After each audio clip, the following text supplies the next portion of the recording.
Hi everyone and welcome to Sports Watch. India have just announced their squad for the Cricket World Cup 2023. Not many changes in the squad as expected, but the omission of a few players has surely raised eyebrows of many. The first notable omission is that of a proper leg spinner in their entire squad. Only Kuldeep Yadav gets the nod as the finger spinner, while other leg spinners like Yuzvendra Chahal and Ravi Bishnoi misses the 15-man squad. Now this is quite alarming because every good team across the world has a good leg spinner. It's very important and essential in order to pick up wickets right in the middle stages.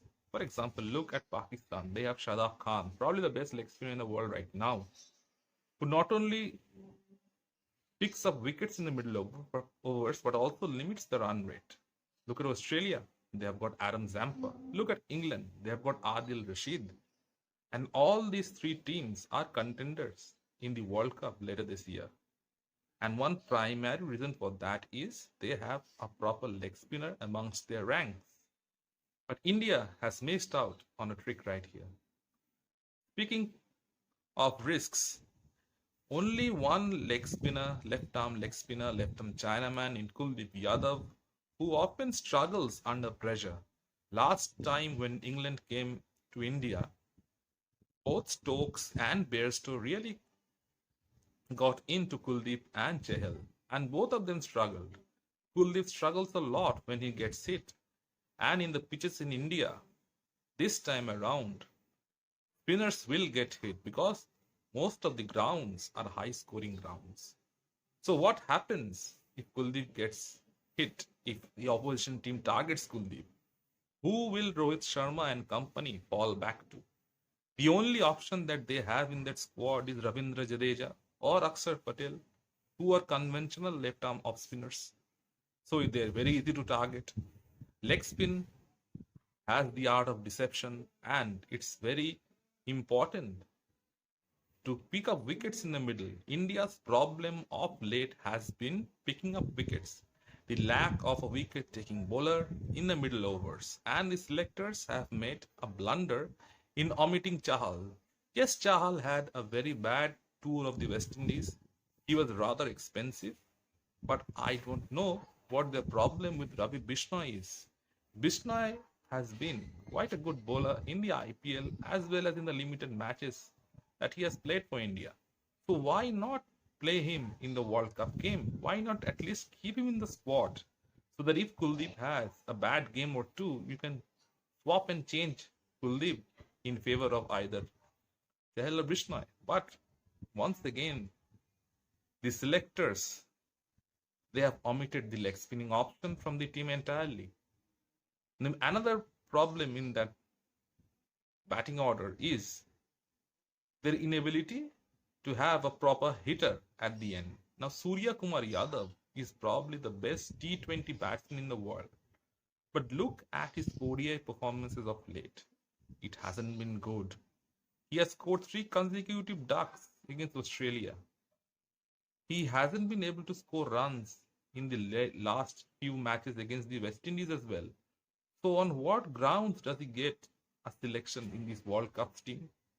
Surely it's based on reputation and nothing else. And how does Sanju Samson always get omitted? Always get passed on for someone else? Samson in the middle overs is a good choice, but somehow the selectors have left him out.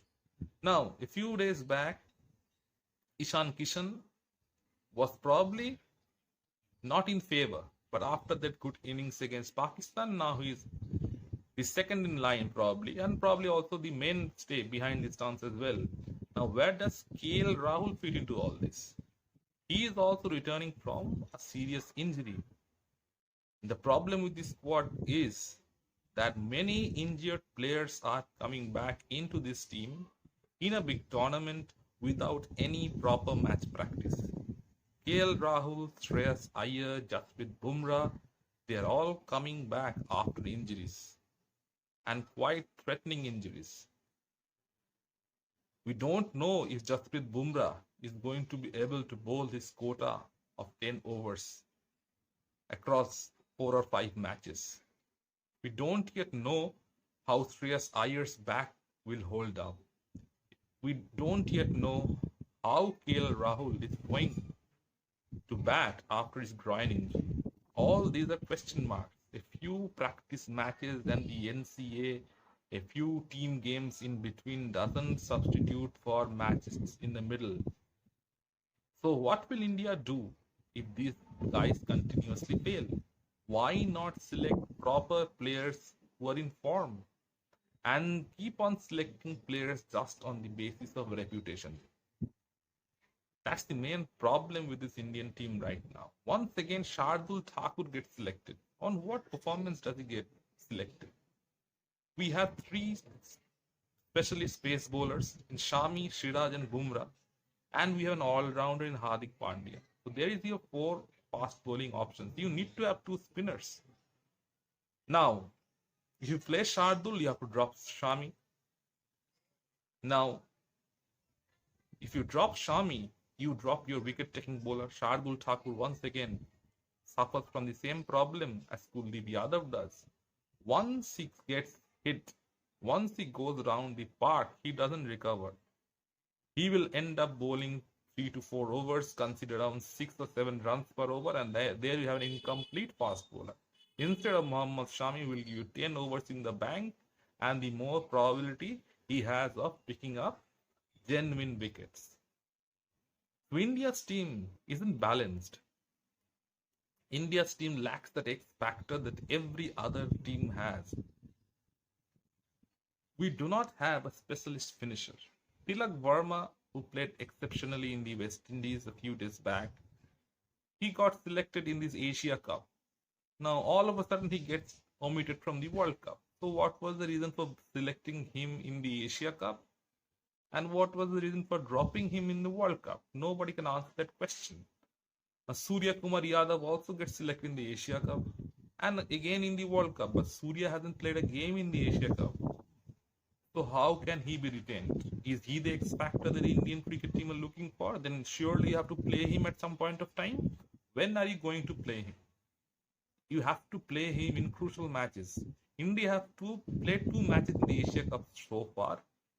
Both rain truncated matches against Pakistan and Nepal, and Suryakumar Yadav didn't feature in any one of them. So if you are not going to play the X factor, then what is the use of carrying him in the squad? Pick someone who can actually make a difference, who is in form. Perhaps a Rinku Singh even. Let him have a go. But the selectors selected on the basis of reputation. The Indian cricket team isn't the most balanced team in the world, and it would be extremely surprising to see if they make it to the entire finals of this tournament with this team. If Virat Kohli and Rohit Sharma fail to make an impact right up front, then once again this entire team will struggle. Shreyas Iyer and KL Rahul's form will be a huge factor. Now what happens if Kishan keeps on scoring runs? Will he play or will KL Rahul play? Only the selectors can answer that question. And Ravindra Jadeja will probably be the all-rounder in the side along with Hardik Pandya. India need to play 7 batsmen and 4 fast bowlers. That should be the obvious combination. But with Shardul Thakur, they're trying to add yet another all-rounder. They already have 2 all-rounders in Hardik and Jadeja. So what is the use of having another all-rounder in Shardul? Play proper fast bowlers, 3 proper fast bowlers who can actually pick up wickets. Matches are won by bowlers, not batsmen. Batsmen can score runs, as many runs as they want, but the bowlers have to pick up wickets in the middle. If you do not pick up wickets, you're not going to win. With this squad, the selectors have obviously banked on experience.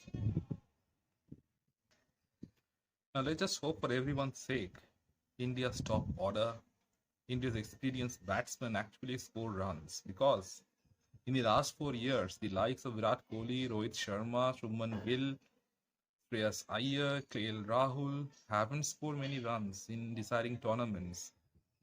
both in tests and as well as in ODIs. Form has been a huge factor. So it's time that they finally live up to the expectations of the selectors and also of the billions of people watching in India. Let me know in the comment section what you feel, and if you like the content, please like and subscribe to the channel.